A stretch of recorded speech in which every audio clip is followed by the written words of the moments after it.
ताल ठोक के आप देख रहे हैं। सवाल आज ये कि अगर आप राष्ट्रीय स्वयंसेवक संघ से जुड़े हैं तो क्या सरकारी नौकरी नहीं कर सकते। हमारे साथ संबित पात्रा हैं बीजेपी से, राकेश सिन्हा हैं आरएसएस से जुड़े विचारक हैं, टी आर रामचंद्रन वरिष्ठ पत्रकार हैं, अभय दुबे हैं कांग्रेस के प्रवक्ता हैं। राकेश जी, आपकी आवाज़ कट गई थी। मेरा सवाल सर ये था कि आरक्षण पर संघ के प्रमुख बयान देते हैं, वर्ण व्यवस्था पर आपके लोग खुलकर बोलते हैं, सरकार कैसी नीतियाँ बनाए इस पर भी आप लोग चर्चा करते हैं, संविधान में क्या बदलाव हो जाना चाहिए आज के दौर को देखते हुए इसकी भी सलाह आपके पास रहती है, संगठन के पास रहती है। लेकिन आपको ये नहीं पता रहता कि संघ के नाम पर ऐसा बड़ा दाग सरकारी रिकॉर्ड में आज तक चला रहा, तो ये किसका फेलियर माना जाए सर? देखिए, कुछ बातें ऐसी होती हैं कि सरकार बदलने से और विचारधारा के बदलने से, रूलिंग आइडियोलॉजी बदलने से बहुत सा कानून अपने आप निरस्त हो जाता है। कागज़ पर नहीं होना चाहिए और भी बात है, लेकिन जैसे ही नई सरकार बनी उस कानून की अहमियत समाप्त हो गई। मैं दो छोटी घटनाएं बताता हूं जो बहुत इंटरेस्टिंग है, बाकी राजनीतिक विमर्श हो रहा है। पहली बार सरकारी कर्मचारियों पर संघ में पार्टिसिपेट करने पर प्रतिबंध 1933 के दिसंबर में ब्रिटिश सरकार ने लगाया। जिस राज्य से अभय जी आ रहे हैं उसी राज्य को मध्य प्रांत कहा जाता था। उसमें 7 मार्च और 8 मार्च 2 दिनों तक रोहित जी वहाँ के प्रांतीय असेंबली में 2 दिनों तक संघ के ऊपर विमर्श हुआ और 14 लोग पार्टिसिपेट किए। 14 लोगों में हरिजन मेंबर भी थे, सरकारी पक्ष के भी लोग थे। सभी लोगों ने संघ का समर्थन किया और 1 रुपये का कट मोशन जो बजट के खिलाफ आया था वो पारित हो गया और यह प्रस्ताव सरकार को वापस लेना पड़ा। आज उसी औपनिवेशिक चीज़ को पंडित नेहरू का, मैं इसको कहता हूँ नेहरूवियन मानसिकता का अवशिष्ट, नेहरू जी के एक दोहरापन में बताता हूँ। जिस नेहरू ने संघ पर प्रतिबंध लगाया और जिसकी बात आज अभय जी उसी बात को आगे बढ़ा रहे हैं, उनको मैं बता देना चाहता हूँ 1950 में इस देश में एक फूड कैंपेन हुआ। तो नेहरू के फूड सेक्रेटरी ने लिखा बिना आरएसएस के सहयोग का ये फूड कैंपेन सफल नहीं हो सकता है। तो नेहरू जी ने फाइल में क्या लिखा मालूम है? Take their help but they are shrewd people.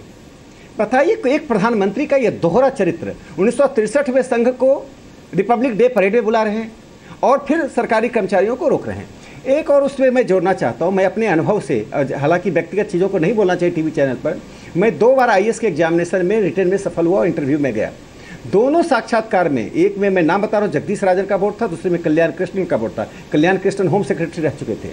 दोनों साक्षात्कारों में, चूंकि मैं विद्यार्थी परिषद का सक्रिय कार्यकर्ता था, संघ का स्वयंसेवक था, ये लोगों को मालूम है जो मुझे जानते हैं, दोनों साक्षात्कारों में मुझे इतने कम मार्क्स आए, पूरे इंटरव्यू में 1-1 घंटे का इंटरव्यू लेकर मुझे टॉर्चर किया गया। तीसरी बार मैंने इस परीक्षा में शामिल ही नहीं हुआ। 48 से लेकर लगभग नेहरू के शासन के दौरान संघ के लोगों को सरकारी कर्मचारी बनने पर, खासकर यूपीएससी एग्जाम में, रोहित जी सर 2 बातें हैं। नेहरू जी के बेर तो आप लोग खा लेना चाहते हैं पर गुठली थूक देते हैं। उन्हीं नेहरू ने जब आपके लोगों को अपनी टीम में शामिल किया, उस चीज़ का आप लोग जिक्र नहीं करना चाहते। तो यहाँ पे भी तो दोहरा चरित्र दिखता है किसी का। और दूसरी बात है सर, अगर सरकारें बदलती हैं उसके साथ नीतियां बदल जाती हैं, तो ये नीति तो अटल बिहारी वाजपेयी के आते ही बदल जानी चाहिए थी।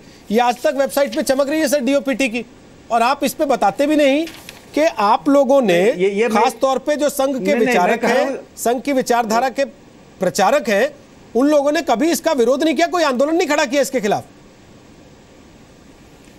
नहीं रोहित जी, ये बहुत बड़ी चूक है। ये चूक साधारण नहीं है, इसको सरकार को तुरंत हटाना चाहिए। एक बात जो आपने सवाल उठाया, बहुत बुनियादी प्रश्न है। नेहरू जी ने संघ से जुड़े हुए लोगों को अपनी टीम में रखा। आपका इशारा डॉक्टर श्यामा प्रसाद मुखर्जी की ओर था। देखिए, नेहरू जी की बाध्यता थी, वो उस वक्त वो एक ऐसे टैलेंट की जरूरत थी जो डॉक्टर श्यामा प्रसाद मुखर्जी थे। लेकिन उसी श्यामा प्रसाद मुखर्जी ने नेहरू लियाकत पैक्ट पर कैबिनेट से इस्तीफा दे दिया था। वे मंत्री रहना पसंद नहीं किए थे, वो चाहते तो नेहरू लियाकत पैक्ट पर आंख बंद करके रह सकते थे। सर चलिए हम देखते हैं आज कितने मंत्री जो अपने आप को गर्व से स्वयंसेवक कहते हैं, वो इस बात पे इस्तीफे की पेशकश करते हैं कि वेबसाइट से ये हटाइए, हमारे संगठन का नाम को दाग लगा रहे हैं आप लोग, वरना हम इस सरकार के मंत्री नहीं रहेंगे। हम देखते हैं कितने मंत्री आज इस बात की पेशकश करते हैं। अभय जी बोलिए, फिर मैं संबित पात्रा के पास जाता हूँ। बोलिए अभय जी, आप बहुत देर से बोलना चाह रहे हैं, बोलिए।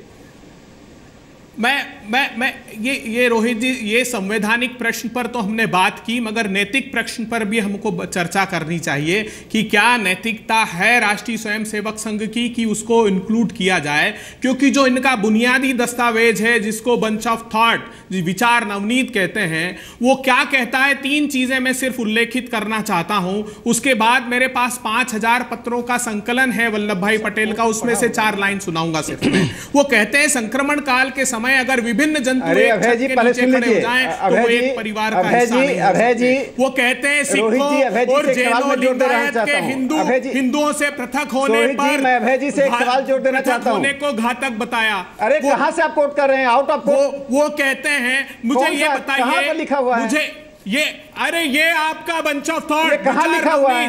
आप एक बात समझ लीजिए, कुछ भी बोलते हैं देश की संस्कृति शास्त्रों की नहीं है, आरएसएस के स्कूल से बच्चों को बच्चा टॉप करता है। सरफराज हुसैन का नाम सुना आपने? सरफराज हुसैन का नाम सुना है? संवैधानिक वो मुस्लिम है और आरएसएस के स्कूल से प्रथम आता है असम में, उसकी चिंता आपको नहीं है? रोहित जी, अरे किसने बात कर रहे हैं? सरदार वल्लभ भाई पटेल वोट के आधार पर तोड़ने वाले लोग संघ को नैतिकता सिखा रहे हैं। लीजिए धैर्य पूर्वक, आप धैर्य सुन लीजिए। अरे सरफराज हुसैन का नाम सुनिए जो असम में आरएसएस के स्कूल से टॉप करता है। हमारी रिपोर्ट जरूर इस बात की पुष्टि करती है कि इस 2 संस्थाओं के साथ खास तौर पर राष्ट्रीय स्वयंसेवक संघ की प्रवृत्तियों के परिणामस्वरूप देश में ऐसा वातावरण पैदा किया गया जिसमें ऐसी भीषण करुण घटना घटित हुई है। मेरे कहने का आशय है, अगर क्लास अभय जी आप जो लिख के लाए थे आपने पढ़ लिया हो तो मैं एक सवाल पूछ लूं जी, एक सवाल पूछ लूं आपसे।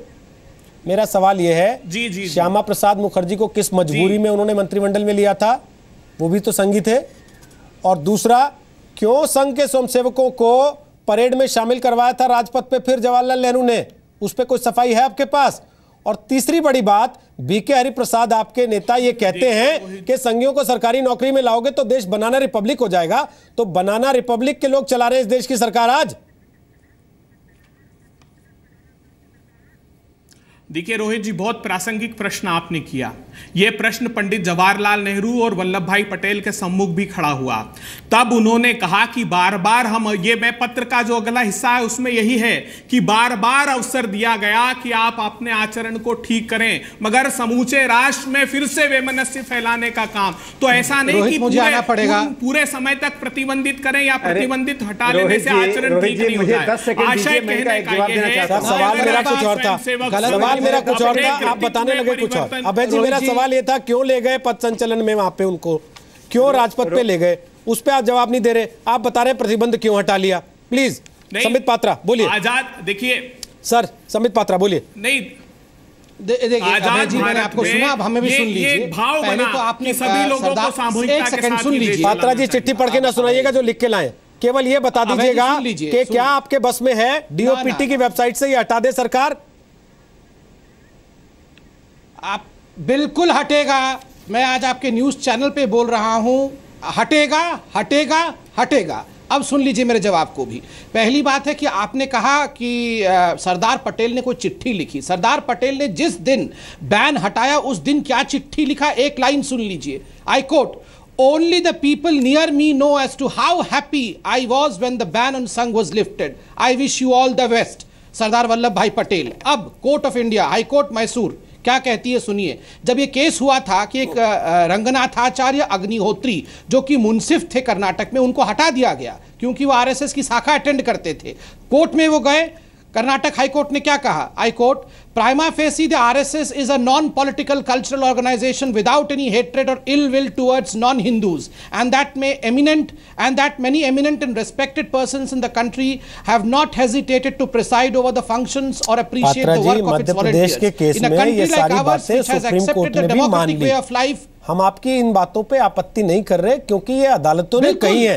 तो जो सारी बातें हम बता रहे हैं। मान लिया तो ये अब आप कौन सा किताब पढ़ रहे हैं? पात्रा जी, ये लिखा हुआ किसको पढ़ के सुना रहे हैं? सवाल आप ही के ऊपर है, जवाब आपको उस वेबसाइट से हटा के देना है। आप पढ़ पढ़ के गवाहियां दे रहे हैं इसमें। तो मैंने तो कह दिया हटेगा। तो गवाहियां तो अपनी सरकार को देनी है। कब हटेगा ये बताइए, कब हटेगा, कितने दिन में? देखिए 25 25 अक्टूबर 1966 को जो गलती हुई थी नेहरू जी द्वारा, और उसके बाद इंदिरा गांधी ने जो रिएटरेट किया था 1980 सर, नेहरू जी का देहांत हो गया था 1964 में, आप उनसे गलती करा रहे हैं 1966 में, और ऐसे ओवरलुक होता है आपसे जब वेबसाइटों पे छपा रहता है, और बीच में भी आपकी सरकार रह चुकी है, अब भी आपकी सरकार है। 49 में जो बैन हटा था, 48 में जो नेहरू जी ने गलती की थी, उसी के कारण 66 में कंडक्ट रूल में ये आया था। 1980 में इंदिरा जी ने इसे रिएटरेट किया था, वो कंटिन्यू हुआ है, वो जरूर हटेगा। आज हम आपको आश्वस्त करते हैं। देखिए, मैंने इसलिए कहा कि one of its kind case है। अरे आज तक भी मगर आपकी सरकार इस बात को स्वीकार तो करती है, और वो Rohit ji comparative custom officers, IPS officers, IAS officers, UPSC officers से कभी ये नहीं मांगा गया कि वो आरएसएस के अधिकारी रहे हैं या नहीं रहे हैं। पहली बार गोवा में किसी ने मांग लिया है, जरूर इस पे चिंतन किया जाएगा, और कोर्स करेक्शन अगर कितनी बार गलती है तो कोर्स करेक्शन भी होगा। ये ऐसा नहीं है कि हो गया खत्म। सर, और आज के बाद आप बता दीजिए कि टाटा में नहीं मांगते हैं, रिलायंस में नहीं मांगते हैं, अडानी ग्रुप में नौकरी मांगने पे नहीं मांगते हैं, बता दीजिए इससे क्या फर्क पड़ रहा है? जब डीओपीटी की वेबसाइट पे लिखा हुआ है और सब दुनिया वहां एक्सेस करके देख सकती है। कस्टम्स की बात की तो फिर आपने कस्टम्स कहीं तो मांगा जा रहा है ना। हमने केंद्रीय कर्मचारियों की भी बात की सर, कहीं तो मांगा जा रहा है ना इसी देश में। सिविल सर्विसेज में आप लोग यही मानते हैं क्या? संघ का कार्यकर्ता जो है वो भी केवल कुर्सी लगाएगा, दरी बिछाएगा, लाउड स्पीकर लगाएगा, और जब मलाई खाने की बात आएगी तो फिर सार को गहरे और तोता दिए उड़ाए, है ना? बिल्कुल नहीं, ऐसी बात नहीं है। आपने दिखाया कि एक कस्टम के स्टूडेंट से ये मांगा गया है, जरूर इसकी जानकारी ली जाएगी। मैंने इसलिए इसे वन ऑफ इट्स काइंड कहा क्योंकि जितने यूपीएससी सर्वेंट हैं, अधिकांश लोग, आप भी पूछ सकते हैं, ऐसा नहीं है कि उनसे इस प्रकार का अंडरटेकिंग दिया गया। वो एक केस स्टडी दिया गया है, और ये जो मैं आपको लगातार दिखा रहा हूं पिछले एक घंटे से, ये नियमावली है केंद्रीय कार्मिक मंत्रालय की, डीओपीटी जिसे कहा जाता है। बस सर, मेरा आखिरी सवाल है, मैं रामचंद्रन साहब से एक आखिरी सवाल लेकर इस चर्चा को खत्म कर रहा हूं। अरे आपके कांग्रेस दर्शन में क्या लिखा है, पढ़ा है आपने पढ़ा है कांग्रेस दर्शन? उसमें लिखा है कि सोनिया गांधी मोदी सरकार, सर आप लोग वापस वहां मत ले जाइए इस चीज को, ये सब लिखा हुआ है। ये एक गंभीर विषय है। इस देश में सबसे बड़ा, मैं ना पढ़ू कांग्रेस दर्शन, इस देश में सबसे बड़ा सांस्कृतिक संगठन कहा जाता है राष्ट्रीय स्वयंसेवक संघ को। प्लीज, मैं भी पढ़ता हूं चुपके कांग्रेस दर्शन। प्लीज, करोड़ों लोग जाते हैं उसकी शाखाओं में, उनके भविष्य पे सवालिया निशान अगर लग रहा है कि उनको सरकारी नौकरी नहीं दी जा सकती इसी देश में, जहां का प्रधानमंत्री कहता है कि मैं संघ का स्वयंसेवक हूं, उस बहस को आप लोग डाइल्यूट मत कीजिए ये कह के कि सोनिया गांधी के बारे में क्या लिखा, राहुल गांधी के बारे में क्या लिखा है, और मैं आपके नेता पे कैसे सवाल उठा सकता हूं। प्लीज आप लोग इसमें ना जाइए।